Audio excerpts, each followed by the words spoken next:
Totoo ang kasabihan, you can never put a man down. At si Baron Geisler ang talagang perfect example. Dahil nakailang beses na siyang nawala dahil personal na problema pero mabilis siyang nakakabalik sa trabaho. Kasi nga, kahit anong karakter na ipagawa sa actor ay effective siya. Bida o kontrabida, kaya naman speechless ang producers, directors at co-workers niya kapag umarte na sa harap ng camera. Perfect example itong seryeng Incognito na kasalukuyang ipinapalabas sa Kapamilya Free TV channel, TV5, A to Z at sa Netflix na habang sinusulat, ang balitang ito ay nananatiling #1 itong TV series sa Pilipinas.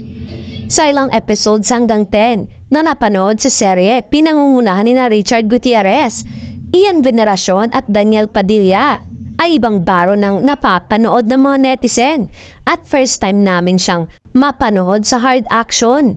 Lagi kasi siyang napapanood sa drama at kontrabida naman na hindi masyadong ma-action. Kaya napahanga ang ilan sa Incognito bilang si Miguel Tex. Sabi nga ni Baron sa panayam niya sa ABS-CBN News, I'm so grateful to ABS-CBN and Star Creative for giving me this big opportunity because this is my first good guy role. And I'm part of the lead cast, so it's kind of refreshing.